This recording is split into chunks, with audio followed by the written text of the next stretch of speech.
Hello, hello. Welcome to Sunday's Best. And I hope that we don't have any internet problems tonight. But just remember, if it goes out, I'll pop back on. So I'll call it part one and part two. But for right now, we just want this thing to hang in there for about 15, 20 minutes and we'll be doing fine. Um, I know. It's the weekend and we're not doing some of the things that we want to do the way that we want to do them. But nonetheless, we've got to make a plan. And the reason we've got to make a plan is because this thing seems to be extended or it seems to be hanging on. The thing that I'm talking about is the thing that has changed our lives forever. And that is C-19. The virus, people are getting sick, people are being displaced, people are getting worried, people are getting concerned about their family and their family's welfare. Well, tonight I'm going to go back and revisit a topic because the same situation is here with us. And as they say, we're in our third wave. And as I said a couple of Sundays ago, that we are in the final quarter of the year. So tonight, you got to have a plan. What's your plan? Okay, so a crisis in itself is an event or circumstances that impact you, influence, and they are totally out of your control. Wouldn't you agree that that's where we are? We would not disagree that this is not a crisis. You'd fix it if you could, but it's a crisis and you can't. So I know you're tired of talking about it, but we gotta go over it one more time at least, just in case you missed it. And thank you so much for getting on to Sunday's Best. And I thank you for sharing my social media posts. I thank those of you who have read my book for reading it. And for those of you who are on the live Facebook Live tonight, if you've not read the book, I'm going to give you an opportunity to do just that. And thank you. My sister Sandra is on. Thank you for watching, Sandra. And we're just going to take everybody right back down memory lane again. Crisis, this thing called crisis. We're in it. We're flat dab in the middle of it right now. And so you might ask, when have we ever seen anything like this? Well, those of us on this call tonight, we didn't see the Great Depression, but that happened in 1929 through 1933. And most people did not have a plan. What happened in the Great Depression? The stock market went crazy. It crashed. Investors began to panic. Consumer spending dropped. Unemployment skyrocketed. Now you see why I'm visiting this again? Because it's kind of the same place that we're in now. And if you don't have a plan, and if you're in a boat with no paddle, get ready because this thing is not over. And so most of us might be able to understand and identify with the next pressure point or the next crisis, which took place in 2008 and 2009. The other one was the Great Depression. This one was called the Great Recession. It was caused by subprime mortgage practices. You know, when you don't do a thing right the first time, when you do things wrong and you're doing business, you're likely to get found out. And that's what happened in the recession.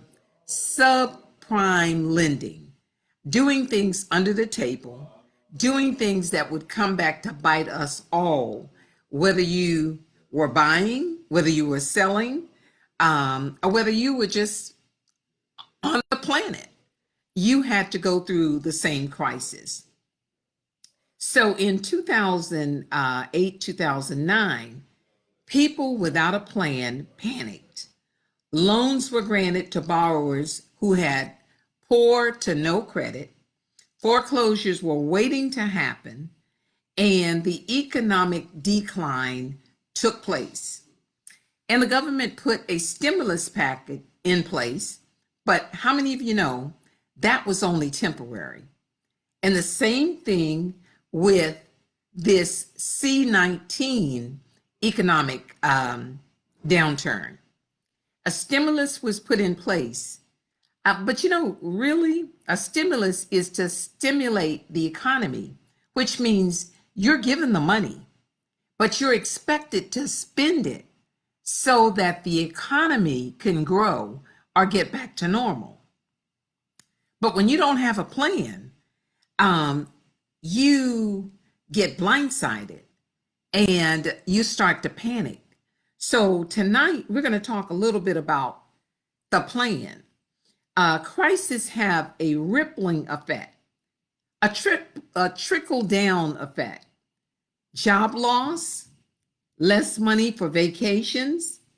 It affects tourism, the cruise ships, the layoffs, the housing markets take a dip.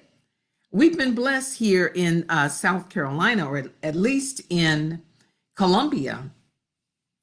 Our market is still red hot. Even though it's a little chill in the air, real estate is red hot, but that's right now.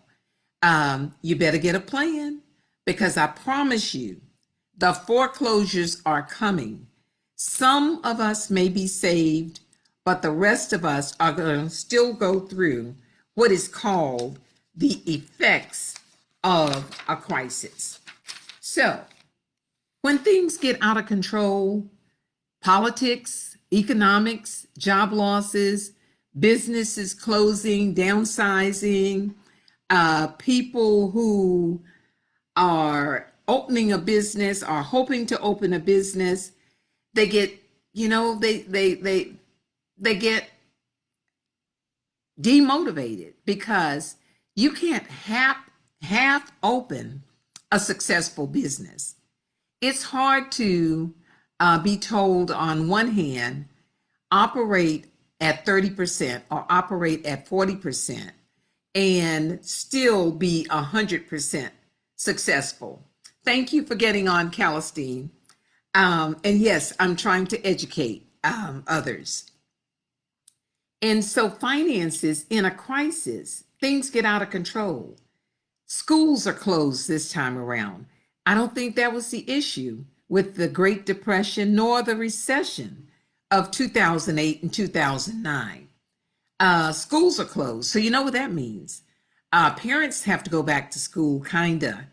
You know, like me, I can use the computer some, but I'm definitely far cry away from being on top of my game when it comes to technology. So imagine if you have a couple of children in the household and you don't have any of them old enough to teach the other one. It's a crisis, because you want your children to be educated. Malls and restaurants are closed. Games and concerts are either canceled or played a different way. So what do? You got to have a plan. You got to plan. A crisis, you can't plan your way out. You can pray, but you got to be willing to work a plan to make sure that you tighten up your game, because this too will pass. But I promise you, if we're blessed long enough to live another 10 to 15 years, we'll see another one. Another one will certainly come. So what you got to do is you got to be smarter than a fifth grader. You got to be smarter than the tiny ant. You've got to know how to prepare in the winter. The ant picks up a little bit of food and he takes it, or she takes it, from one location to another all summer long.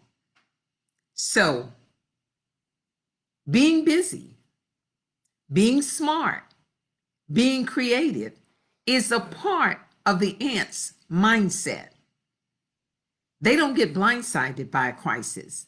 It can get mighty cold, but the ant still has a hiding place and he still has food to eat for him and his family. So we got to be like that. So what do? We find ways to master, and we have to be open. We have to know that certain things are going to impact us, but they're not going to bury us. We're going to stand. And there's a song that says, what do you do when you don't know what to do?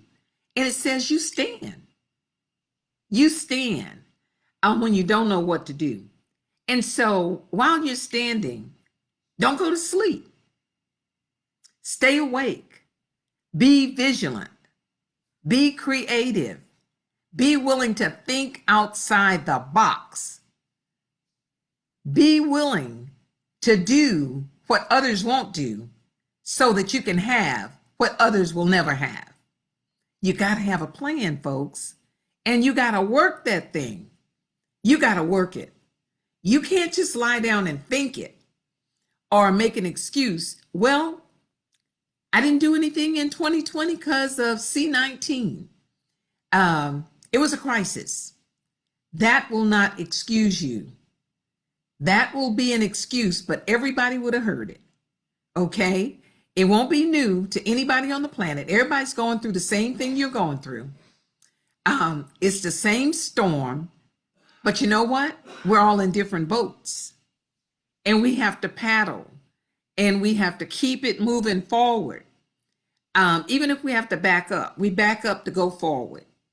And I read a sign the other day, Thursday, I think it was, that said, even a storm will run out of rain at some point. So I'm waiting on COVID to run out of rain, to run out of steam at some point. Because if you're on this video, if you're listening to this video or watching this video, you're blessed, even in the midst of a crisis. And so you got to work on you. Don't go to sleep. Work on you. Wake up, everybody. Wake up and work on yourself. And the way to start working on yourself is to have a positive mindset. Have a positive mindset.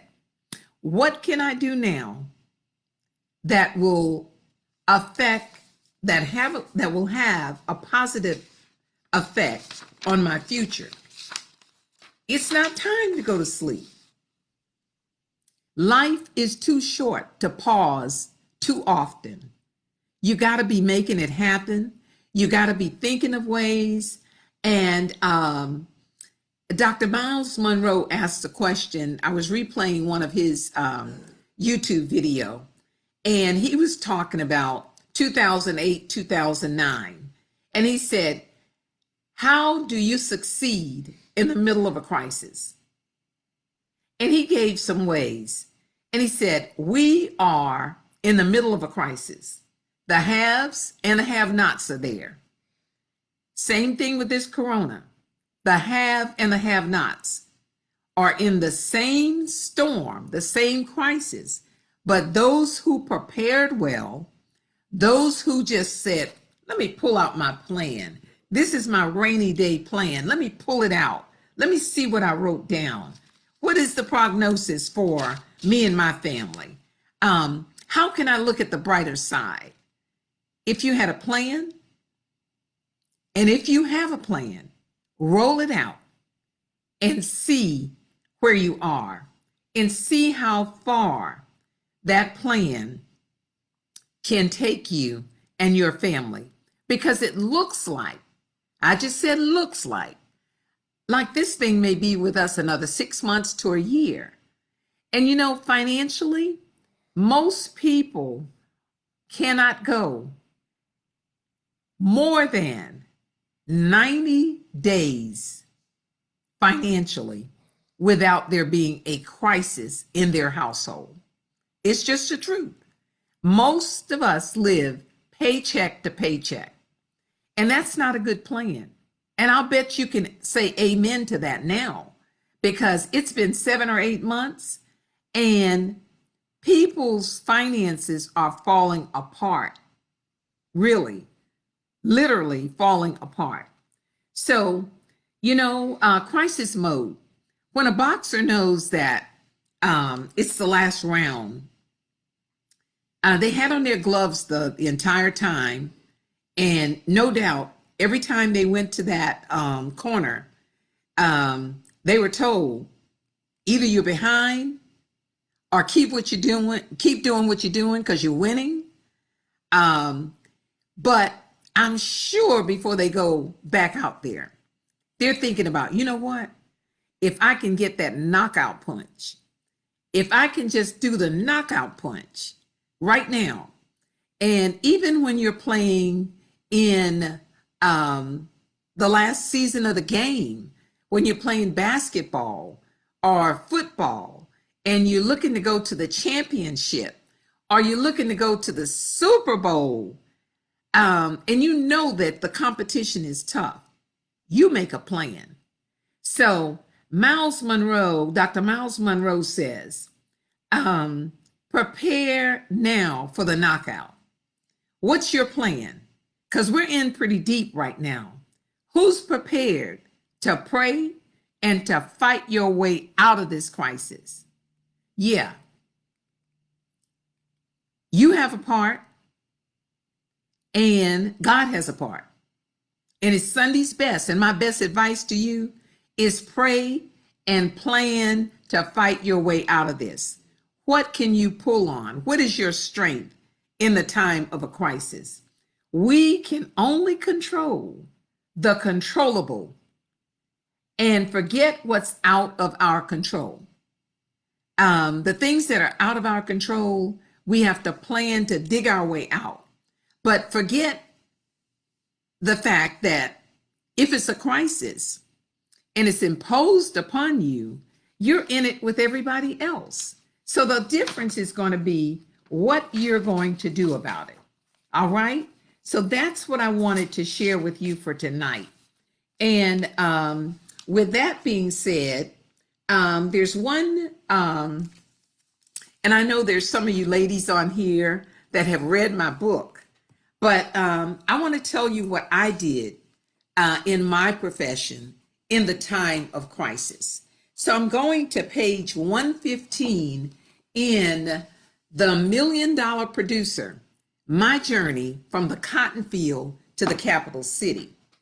And on page 115, and I hope there's some realtors out there that are listening to this, and if not, when you talk to your realtor, you might want to share this with them. This particular story in my book is called One Billboard at a Time.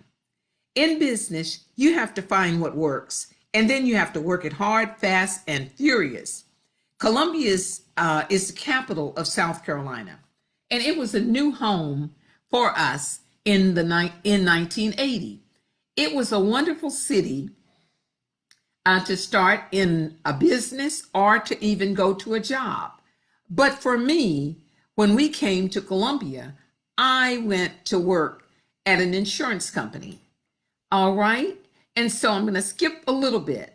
So, and in real estate, it is a must that you build a list of everyone you know to start calling to see who's in the market to buy or sell real estate.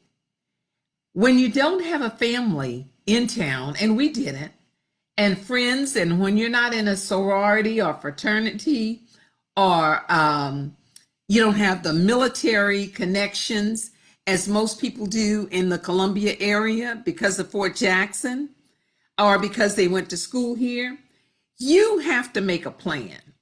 Okay, so let me tell you a little bit about the plan. I knew that I was leaving the insurance industry where I worked 11 years in Connecticut and another 8 years here in South Carolina. So to get into real estate and succeed, I had to survey not only the grounds, but I had to survey my surroundings, my relationships, and everything else. Since our children were heavily involved in sports, that helped because we didn't have all the other connections. aside from the people I knew at work, everybody was a stranger to me, pretty much, because when we got here, we went straight to work. And here it was 6 or 7 years later, I was changing careers. So during the late 80s, there were very few African Americans on billboards, particularly in the South. And if you did see an African American on a billboard, it was either for a cigarette ad or a hair product advertisement. There weren't many African American entrepreneurs in the real estate business. So again, I was asked, what makes you think that you're going to be able to succeed in this particular industry? Well, I had a plan. This country girl figured, okay, let me see how I could best market myself. I don't have a mentor. I don't have a coach. I don't know a lot of people. I'm not a person of influence. I don't know many people of influence. So what do? And you've heard the old adage, you take lemon and you make lemonade. My bright idea was to get innovative. It was time to take lemons and make lemonade. I felt that if I put up a billboard in the right location, surely I would get noticed. There were two main reasons that I believed strongly that I would get noticed. Number one, it would create a shock factor because there weren't many of me on those many billboards. And surely thousands of people would ride by and they would see the face, then they would see the billboard, then they would meet me in person, and they would know that I was the person on the billboard. So when I approach people about buying or selling, either one or two things would happen. They would say, "Who are you?" I'd give them my name, and then they'd say, "Oh, you're the lady on the billboard." And so I got to be real creative with that. And for a long time, that plan really worked. And when it worked really good because there were very few other realtors that were on the billboard. So billboards were very effective in those days because no other realtors were really advertising for any length of time on the billboard. So I marketed that and it worked for me. But when you find yourself in a position and you need to do something different, you need to shift, you need to pivot, you need to back up and punt, you need to find something of impact that will impact and carry you forward, you have to have a plan. In the time of crisis, in the time of changing careers, you have to have a plan to back up what it is that you're trying to do. And so that is just one of the principles that I used in my book, The $1 Million Producer. You have to find out what others are doing, and then you have to find out your niche. You have to make impact, and you have to make plans to do it aggressively. Because you know what?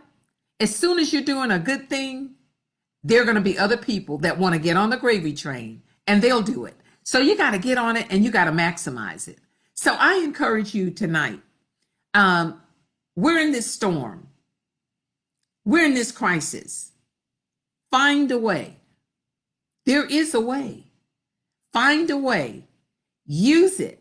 Maximize it. And dig yourself out of the hole.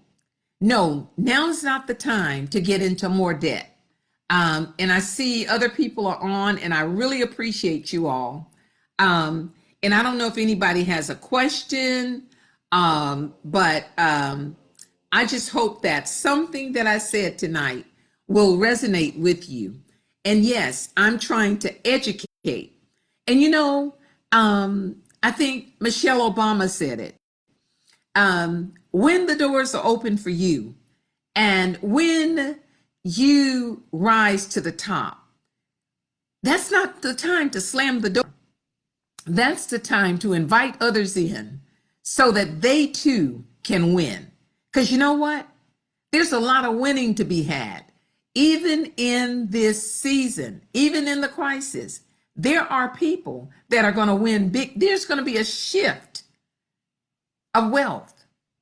Put yourself in the position. And I say, don't go with a little teacup. Go with a wheelbarrow. Go where people are willing to share things with you, like this Sunday's Best. It's real talk. So I hope that something I said will benefit you. And again, thank you for saying that it's a great lesson. I know that some of you have your own business. Calistine, I think I said, I saw where you, I think you were doing some sitting or helping, doing some kind of medical work, and someone passed on, someone that you knew dearly. And Sandra, my sister, she has her own business. She had it before she needed it, before she retired, so she could just phase right into it. And believe it or not, I'm sure when she decided that she would have a second or third stream of income, that she made a plan. But I'll bet you her plan never included the fact that she would be making personalized face masks for people because of the virus. So you see, like I said, we're all in the crisis. We're all in the storm, but we're not in the same boat. Some of us have a paddle called a talent, called a plan that's going to help us to survive. So have a good night. Have a good life. In fact, have $1 million life, and share this video on your social media. And I'll see you next Sunday for Sunday's Best. And I guarantee you, I will have something of interest for you and your family to feast on. Thank you. Have a good night.